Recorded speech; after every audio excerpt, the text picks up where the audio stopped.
नमस्कार दोस्तों, कैसे आप सभी लोग। उम्मीद करता हूँ बढ़िया होंगे। आज का जो वीडियो है वो इंटरनेशनल सिनेरियो पर बेस्ड है। 2022 में इंटरनेशनल सिनेरियो कैसा होने वाला है इस पर हम यहाँ पर डील करने वाले हैं। ओके, और आगे जाने से पहले अगर आपको वीडियो पसंद आए तो लाइक एंड सब्सक्राइब जरूर करें, वीडियो को लास्ट तक देखें। ये diligence crack exam YouTube channel है, इसको आप ज़्यादा से ज़्यादा सब्सक्राइब करें और शेयर कर सकते हैं इस चैनल को। चलिए स्टार्ट करते हैं। यहाँ पर ऑथर हैं एम के नारायण। उन्होंने यहाँ पर कहा है कि जो 2022 है ना, 2022 में आप देखेंगे आगे जाके कि यहाँ पर आपको बहुत ज़्यादा कॉन्फ्लिक्ट देखने वाले हैं। 2022 उतना आपका सरल नहीं होगा जितने अभी प्रीवियस ईयर्स आपको देखने को मिले हैं। 2022 में कई सारी आपको डिफिकल्टीज यहाँ पर देखने को मिलेंगी। ये कहने के साथ उन्होंने यहाँ पे बताया है कि यहाँ पर डेमोक्रेसी आप देखेंगे तो डेमोक्रेसी अपने आप में ही बहुत ही ज़्यादा इस समय संघर्ष कर रही है डेमोक्रेसी।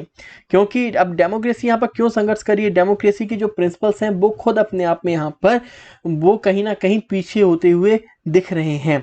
ऐसा क्यों ऑथर कहता है, यहाँ पर ऑथर कहता है कि सबसे पहली बात तो आप देखेंगे कि राइज ऑफ ऑथोरिटेरियन रूल्स। यहाँ पर आप देखेंगे कई सारी कंट्रीज में, आपका चाइना तो पहले से ही था, टर्की वगैरह में भी आप देखेंगे तो यहाँ पर ऑथोरिटेरियन रूल्स राइज हो रहा है। और पहले जो कि आपका यूएस आप देखते हो जो डेमोक्रेटिक फीचर्स के लिए अपनी आवाज उठाता था, अब तो यूएस ने भी यहाँ पर चुप्पी साध ली है। वो भी अब डेमोक्रेटिक फीचर्स की उतनी ज्यादा बात नहीं करता है। ओके, कहीं ना कहीं यहाँ पर यूएस भी यहाँ पर पीछे देखने को हमें मिलता है, जो कि डेमोक्रेटिक फीचर्स के लिए अपनी आवाज को यहाँ पर बहुत ज्यादा उठाता था। ऑथर इसके बाद कहते हैं डेमोक्रेसी तो ठीक है, लेकिन इस समय आप देख रहे हो तो चाइना इस समय सबसे बड़ा यहाँ पर डिसरप्टर के रूप में आपको देखने को मिलेगा।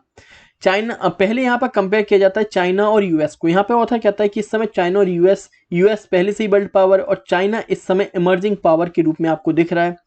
आज के समय चाइना की अगर हम इकोनॉमी की बात करते हैं ना, तो चाइना की इकोनॉमी जीडीपी जो है वो $15.66 ट्रिलियन है 2020 में, जो कि यूएस से भी ज्यादा है।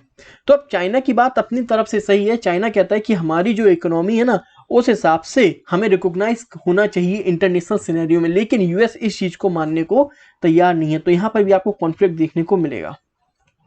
अगर हम मिलिट्री वाइज देखते हैं तो चाइना आज ओपनली कहीं ना कहीं यूएस की जो सुप्रीमेसी है ना उनको यहाँ पर कहीं ना कहीं ओपनली चैलेंज कर रहा है। सिर्फ मिलिट्री वाइज नहीं, टेक्नोलॉजी फील्ड में ही, चाहे वो हाइपरसोनिक मिसाइल, हाइपरसोनिक टेक्नोलॉजी हो या फिर आपकी 5G हो, आर्टिफिशियल इंटेलिजेंस हो, कोई भी टेक्नोलॉजी पर आज चाइना यूएस को ओपनली यहाँ पर चैलेंज कर रहा है। इसके बाद चाइना की अपनी कुछ देखें, जैसे कि चाइना हांगकांग सिस्टम्स में उसने 1 कंट्री 2 सिस्टम जो पॉलिसी है वो खत्म कर दी, 2 सिस्टम वाली। कहीं ना कहीं हांगकांग को दबाता हुआ चला जा रहा है, लेकिन आप देखें अगर हांगकांग को दबाएगा तो यूएस इस पर बोलेगा ही। ओके, तो ये सारे कॉन्फ्लिक्ट्स आपको देखने को यहाँ पर मिलेंगे ही। ताइवान को भी वो लगातार यहाँ पर थ्रेटन कर रहा है। जिस तरीके से ताइवान को थ्रेटन कर रहा है तो डेफिनेटली वर्ल्ड इंटरनेशनल सिनेरियो में बाकी जो कंट्रीज हैं वो यहाँ पर आवाज़ अपनी उठाने के बहुत ज़्यादा चांस हैं। यूएस वगैरह कंट्रीज अपनी आवाज़ उठाएंगी तो कहीं ना कहीं वो चाइना और यूएस आपको यहाँ पर आमने सामने देखने को मिलेंगी। ऑथर यहाँ पे आगे कहते हैं, हालांकि ये बात सही है कि अगर हम पिछले कुछ रिसेंटली ईयर्स में देखते हैं कि जो इकोनॉमिक प्रोफाइल है, इकोनॉमिक पिक्चर है ना चाइना की, वो कहीं ना कहीं कम हुई है। अभी वहां पर आप देखो डेमोग्राफिक डिवाइडेंड भी कम हो रहा है। लेकिन चाइना का कहना है कि ठीक है, हम एक चीज चलो ये मान भी लेते हैं, लेकिन एशिया पैसिफिक रीजन में तो इस समय सबसे बड़े सुपर पावर्स के रूप में हमको ही मानना चाहिए। हम यूएस को भी यहाँ पर चैलेंज करें, मिलिट्री पर्पस हो या फिर इकोनॉमिक पर्पस हो, आज यूएस भी हमारे सामने खड़ा नहीं है। ओके, तो इस टाइप की जब चाइना बात कर रहा है, चाइना का जो ईगोइस्टिक है हर कंट्री के साथ, उसका चाइना का आप देखें कि कंट्री कॉन्फ्लिक्ट चल रहा है, चाहे वो आपका इंडिया हो, चाहे आपका भूटान हो, साउथ चाइना सी उसका हो चुका है। ठीक है, तो चाइना जिस तरीके से इंटरनेशनल लॉ जो है उनको ना मानकर कहीं ना कहीं आप देख रहे हो कॉन्फ्लिक्ट यहाँ पर तैयार करता जा रहा है, और ये कॉन्फ्लिक्ट 2022 में आपको देखने को मिलेगा ही मिलेगा।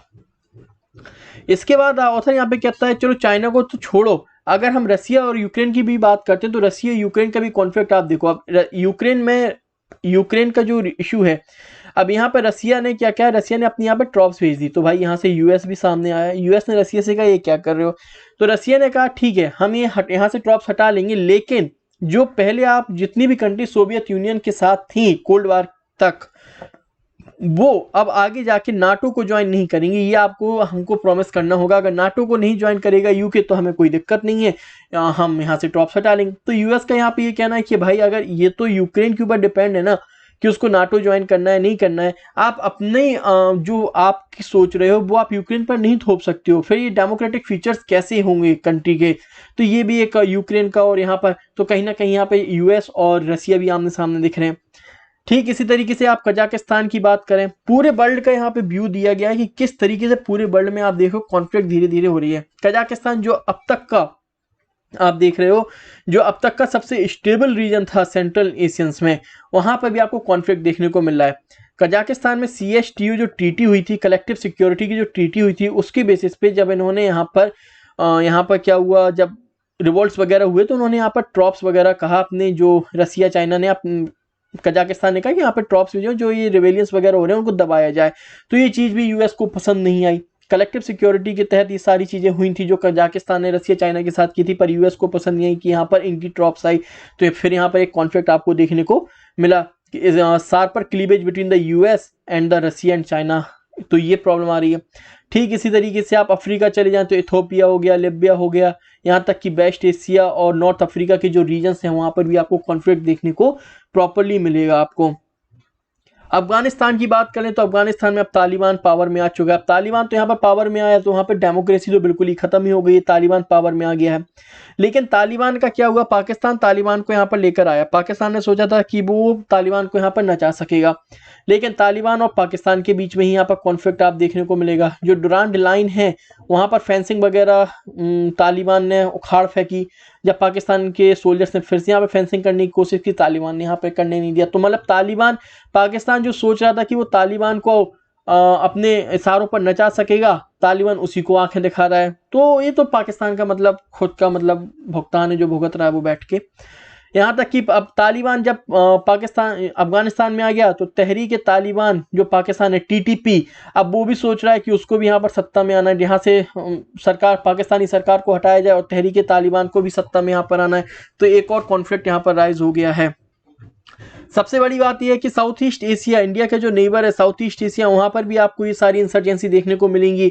जैसे कि इंडिया के ईस्टर्न फ्लैंक पे इंडोनेशिया है, वहां पर कई सारे रेडियल इस्लामिक एक्टिविटीज जो हैं, ग्रुप्स जो हैं वो यहाँ पर इमर्ज हो रहे हैं। जैसे कि जेमहा इस्मैया कंटिन्यूसली यहाँ पर इस्लामिक एक्टिविटीज़ को वो यहाँ पर एक्टिवेट यहाँ पर करता जा रहा है, और बाकी कंट्रीज में भी यहाँ पर इस्लामिक एक्टिविटीज यहाँ पर देख रहे हैं। तो अगर एक कंट्री में होती है तो आप देखेंगे डोमिनियन अफेक्ट की तरह बाकी कंट्रीज में भी इसका अफेक्ट देखने को मिलेगा।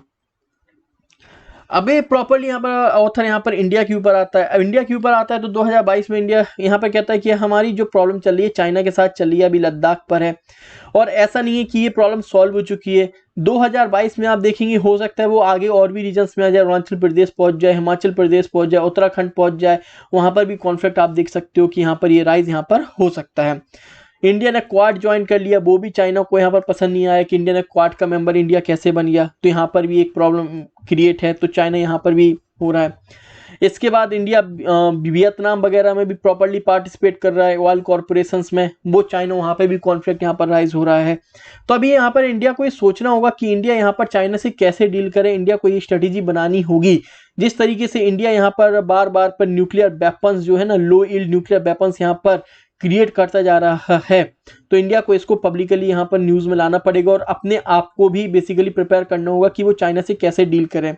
यहाँ तक कि इस पे भी इशू इंडिया को उठाना चाहिए। वो जैसे चाइना यहाँ पर कंटिन्यूसली इंडियन ओशियन में न्यूक्लियर सबमराइन सेंड करता रहता है, कई बार भेजता रहता है न्यूक्लियर सबमराइन, तो इसके लिए कैसे इसको डिटेक्ट किया जा सके, इसके लिए इंडिया को यहाँ पर कंप्लीटली प्रिपेयर यहाँ पर होना होगा। ओके, यहाँ पर ये सारी चीज़ें यहाँ पर ऑथर बताता है। इंडिया के लिए अब और भी बड़ी प्रॉब्लम यहाँ पर ये क्रिएट होने वाली है कि इंडिया किस साइड टिल्ट होगा। इंडिया देखिए, यूएस एक साइड है आपका, ठीक है, और रसिया और चाइना आपके एक साइड है। इंडिया यहाँ पर बैठा हुआ है, इंडिया की यहाँ पर यूएस से भी बन रही है, इंडिया की रसिया से भी बन रही है। तो अब यहाँ पर कॉन्फ्लिक्ट और रसिया और यूएस में कॉन्फ्लिक्ट चल रहा है। तो इंडिया का आगे जाके वो किसके साइड टिल्ट होगा। रसिया जो हमारा बेसिकली शुरू से ही अच्छा दोस्त है, यूएस आज के समय पर हमारी फ्रेंड से बहुत अच्छी है यूएस के साथ, तो यहाँ पर किसके साथ टिल्ट कर रहा है। S-400 अभी तो मिसाइल की है, वो यहाँ पर मैनेज करने की कोशिश कर रहा है। ठीक इसी तरीके से आप वेस्ट एशिया में जो सेकंड क्वाड ग्रुप बना है, अब वहाँ का देखा जाए, जहाँ पर आप देखें इंडिया, इजराइल, यूएई और यूएस है। एक साइड आपका ईरान बैठा हुआ है, तो इंडिया की ईरान के साथ भी अच्छे हैं, वहाँ पर अच्छे रिलेशंस हैं। आगे जाके कई सारे प्रोजेक्ट्स हैं मिडिल ईस्ट में, ओके, जहाँ पर और चाइना को काउंटर करने के लिए ईरान की आवश्यकता है। यहाँ पर आप देखें तो यहाँ पर ये दूसरा क्वाड ग्रुप बन रहा है जो कि वेस्टर्न कंट्रीज के साथ है।